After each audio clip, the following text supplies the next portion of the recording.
March 25th, 1983, Pasadena Civic Auditorium. Michael Jackson stepped onto a stage and performed a dance move that lasted 9 seconds. 9 seconds that would be replayed millions of times. 9 seconds that would make him the biggest star on the planet. And 9 seconds that would, in ways nobody understood at the time, set in motion the unraveling of his life. But here's what most people don't know about that night. In the hours before the performance, Michael was backstage, pacing. Not nervous in the way performers usually get nervous. According to people who were there, he looked almost sick.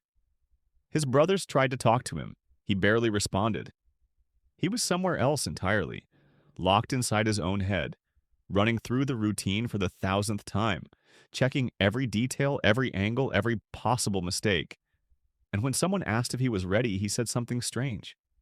He said he didn't know if what he was about to do would work. He said he wasn't sure if he could pull it off. This was Michael Jackson, 24 years old, already a veteran of nearly 2 decades in the music industry. He'd performed in front of millions. He'd topped charts. He'd done things on stage most people couldn't imagine. And yet, standing in the wings of the Pasadena Civic Auditorium, he was terrified. Not of failing, of not being perfect. That's where this story really begins.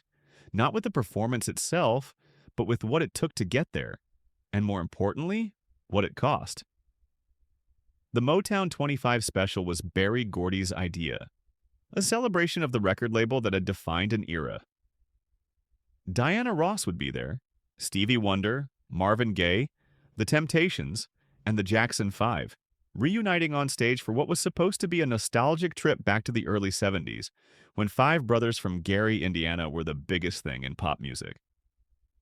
Michael agreed to perform with his brothers, but he had a condition. He wanted a solo slot. He wanted to perform Billie Jean, a song from his album Thriller, and he wanted to do something nobody had ever seen him do before. Rehearsals started 4 weeks before the show. Michael rented a studio space in Los Angeles, away from prying eyes, away from his family, away from anyone who might interrupt. He brought in his choreographer and a small team of dancers. And then he went to work. 10 hours a day. 12. Sometimes 14. The same 4-minute routine, over and over and over. People who worked with him during those weeks later described the sessions as intense in a way that went beyond normal preparation. Michael wasn't just practicing, he was obsessing. A hand gesture slightly off, a spin that ended a fraction too late, a step that didn't hit the beat with absolute precision. These were things the audience would never notice, things that existed only in Michael's mind. But to him, they were everything. One of the dancers recalled a moment during the 3rd week of rehearsals. They'd just finished a full run-through. Everyone thought it was perfect. Michael watched the playback in silence, rewound it, watched it again. Then he said they needed to do it again. The choreographer asked what was wrong. Michael pointed at the screen. A single movement, lasting less than a second, where his shoulder dipped half an inch lower than it should have. Nobody else could see it. Michael saw it. And that meant it had to be fixed. This is the part of the story that doesn't make it into the highlight reels, the part where genius and pathology become impossible to separate. Michael Jackson didn't learn perfectionism at those rehearsals. He'd been training for it his entire life. Growing up in Gary, Indiana, in a small house on Jackson Street, Michael and his brothers lived under the rule of their father, Joe Jackson. The stories from those years are well documented, though the family has always been divided on how to tell them. What's not disputed is this. Joe Jackson ran his sons like a military operation. Rehearsals after school, rehearsals on weekends, mistakes met with punishment, physical punishment, and the message, delivered over and over, was clear. You're only as good as your last performance. Anything less than perfect is failure, and failure is unacceptable. By the time Michael was 8 years old, he was the lead singer of the Jackson 5. By the time he was 10, they had a #1 hit. By the time he was 12, he'd performed on national television dozens of times. He never had a childhood in any conventional sense. He had performances, and between performances, he had preparation for the next one. Most people who grow up like that collapse under the weight, or they rebel. They push back against the pressure, reject the expectations, walk away. Michael never did. Instead, he internalized it. He made his father's voice his own voice. And by the time he was an adult, he didn't need Joe Jackson standing over him anymore. He'd become his own harshest critic. So when Michael agreed to perform at Motown 25, he wasn't just preparing for a television special. He was preparing to meet a standard that existed only inside his own head, a standard that could never be satisfied. The night of the performance, Michael arrived at the venue hours early. He walked the stage, tested the lighting, checked the floor for slickness. His brothers were confused. They'd performed together hundreds of times.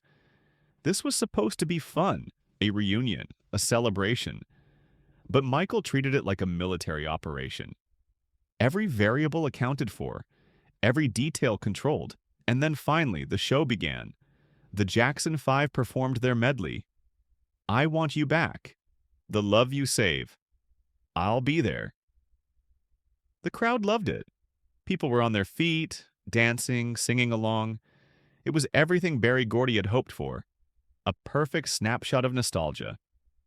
And then the brothers left the stage, and Michael stepped forward, alone. The lights dimmed. A single spotlight. And for 4 minutes, Michael Jackson gave a performance that would be studied, analyzed, and replayed for decades. The moves were sharp. The timing was flawless. Every gesture carried weight. And then, near the end of Billie Jean, he did it. The move he'd been rehearsing for weeks. The move nobody had seen coming. He stood still for a moment. Then he began to glide backwards, smooth, effortless, impossible. The moonwalk. The audience exploded. People screamed. Some stood on their chairs. It looked like magic. Like Michael Jackson had just broken the laws of physics in front of 16 million television viewers. And in that moment, everything changed. But here's what the audience didn't see. Here's what the cameras didn't show. Backstage, after the performance, Michael didn't celebrate. According to people who were there, he went straight to a monitor and watched the playback. Over and over, looking for mistakes, looking for moments that weren't perfect. His brothers tried to congratulate him.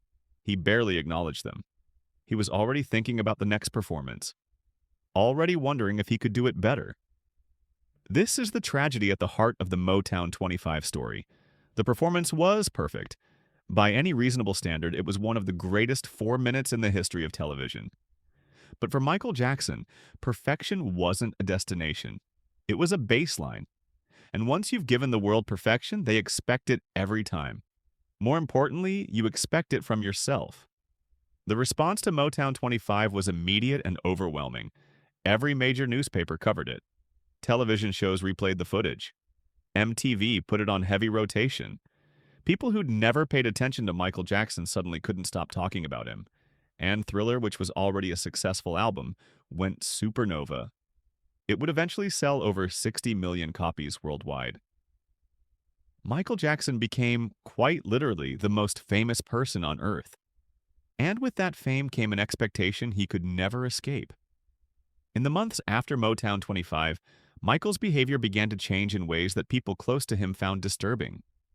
He became more isolated, more guarded.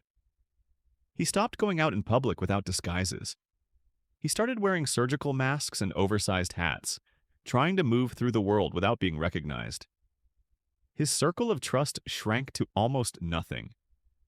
Friends from his childhood found themselves cut off. Family members who questioned his decisions were pushed away. This wasn't just about fame. Plenty of people become famous and learn to manage it. This was about something deeper. Michael had given the world a perfect performance, and now the world wanted more. More performances. More innovation. More impossibility. And Michael, wired the way he was wired, couldn't bear the thought of disappointing them. There's a concept psychologists call the perfectionist trap. It works like this. You set impossibly high standards for yourself. You achieve them through enormous effort and sacrifice. The achievement brings temporary satisfaction, but then the satisfaction fades, and you're left with two choices: lower your standards or raise them. And for someone like Michael Jackson, lowering standards felt like death, so the standards kept rising, and the gap between what he demanded of himself and what any human being could reasonably deliver kept widening. The bad era, which came just a few years after Motown 25, showed the first real cracks. Michael wanted bad to be bigger than Thriller, not just commercially, artistically. He wanted every song to be perfect, every video to be groundbreaking. He worked with Quincy Jones, the legendary producer who'd helped create Thriller, but the sessions were reportedly tense. Michael would re-record vocal takes dozens of times. He'd spend hours on a single harmony line. Engineers would tell him the take was great. He'd insist it wasn't. He heard things nobody else could hear, flaws that existed only in his mind. The bad tour that followed was even more punishing. Elaborate choreography, elaborate stage production, 123 shows across 16 months. Michael's body began to break down under the strain. Chronic back pain, joint problems, dehydration. But he wouldn't slow down, wouldn't take breaks. Because breaks meant giving less than everything. And giving less than everything meant failing. It was during the bad era that people close to Michael first began to notice his use of prescription medication. Pain pills, mostly. For his back, for his joints, for the accumulated physical damage of 2 decades performing at an inhuman level. The medications were prescribed by doctors. They were legal. But the line between managing pain and managing existence began to blur. And then came 1993, the year everything truly fell apart. In August of that year, a 13-year-old boy named Jordan Chandler accused Michael Jackson of sexual abuse. The accusation came through the boy's father, a dentist named Evan Chandler, who hired a lawyer and demanded $20 million from Michael before going to the police. When Michael refused to pay, the father went public. The details of the case are complicated and disputed. The investigation was invasive and humiliating. Michael was required to submit to a strip search, where police photographed his body looking for identifying marks the boy claimed to have seen. The case never went to trial. In January 1994, Michael agreed to a settlement reportedly worth $15 to $25 million. He maintained his innocence. His lawyer said the settlement was necessary to avoid a prolonged trial that would be devastating regardless of outcome. The public was divided. Some believed Michael was guilty and bought his way out of prosecution. Others believed he was a target, someone whose fame and eccentricity made him vulnerable to false accusations. The truth, as is often the case in situations like this, is something we may never know with certainty. What we do know is this. After 1993, Michael Jackson was never the same. The accusations didn't just damage his reputation, they damaged his ability to exist in the world. Michael had always been uncomfortable with adulthood. He'd missed his childhood, spent it performing instead of playing, and as an adult he tried to recreate what he'd lost. Neverland Ranch, his estate in California, was built around that idea. An amusement park, a zoo, a place where children could visit and experience the wonder he'd never had.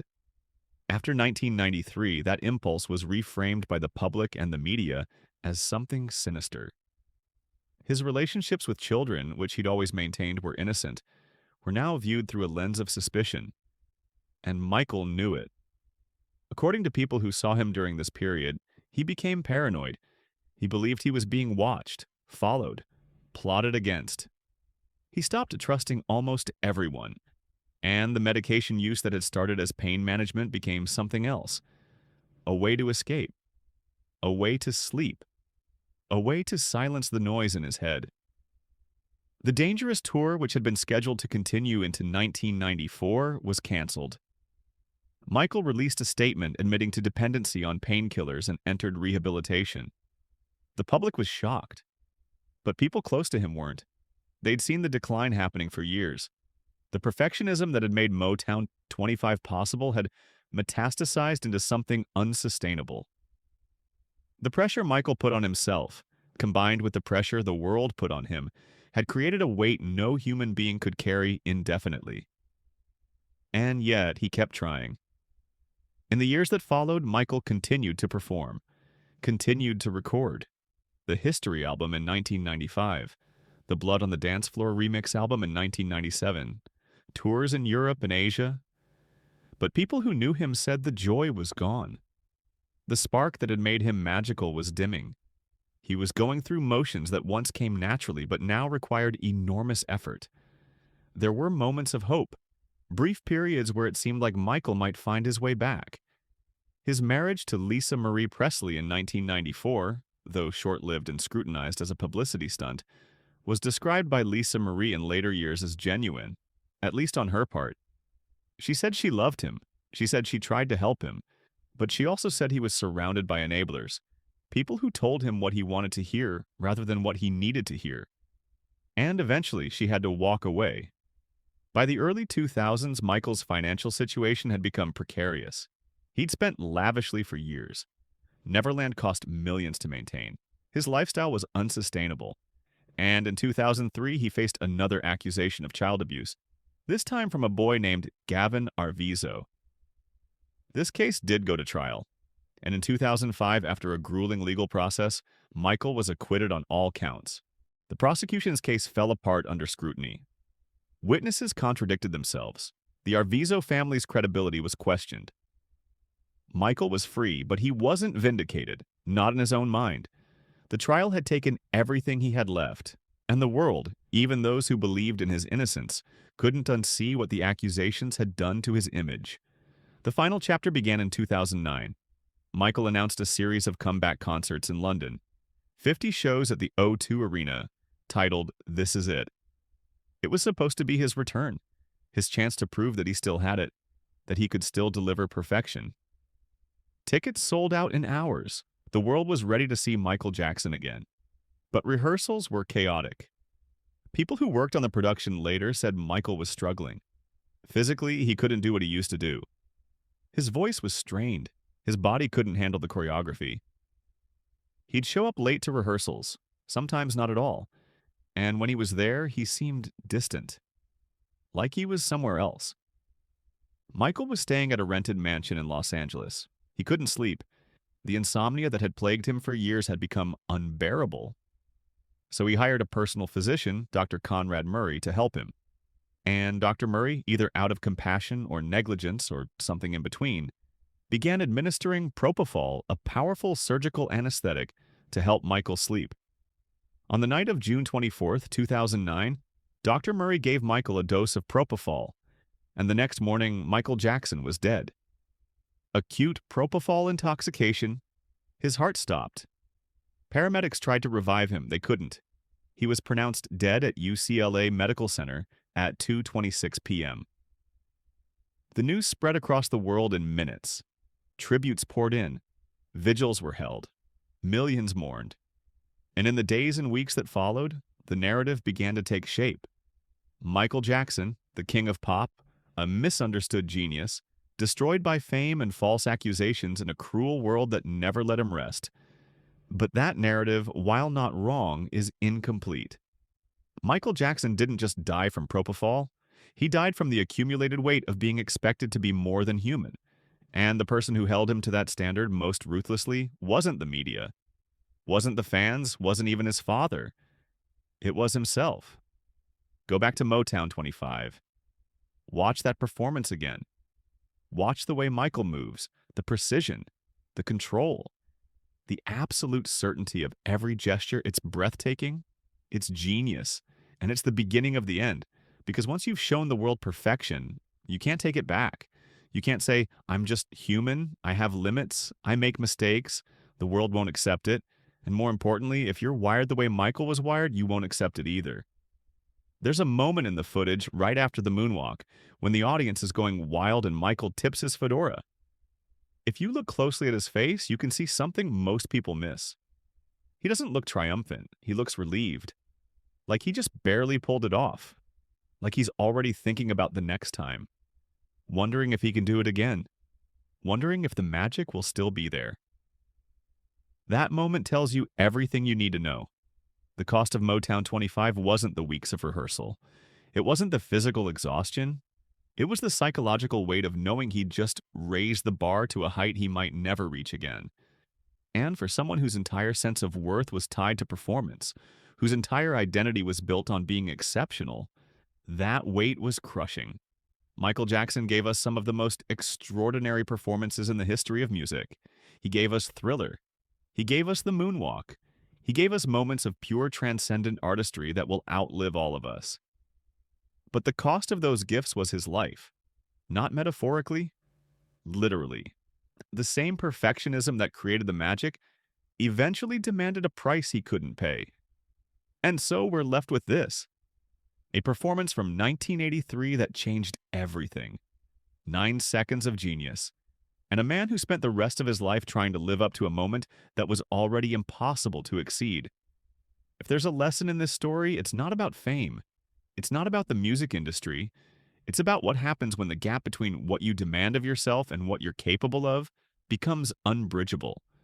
It's about the cost of perfectionism, the cost of never being satisfied, the cost of believing that anything less than perfect is failure. Michael Jackson was many things: genius, icon, misunderstood, troubled. But maybe more than anything, he was someone who couldn't forgive himself for being human. And in the end, that's what killed him. The world remembers Motown 25 as a triumph. And it was. But it was also the moment the prison door closed, the moment Michael Jackson became a prisoner of his own impossible standards. The moment the pursuit of perfection became a death sentence. So watch that performance. Marvel at it. Celebrate it. But remember what it cost. Because 9 seconds of magic demanded a lifetime of suffering, and nobody, no matter how talented, should have to pay that price.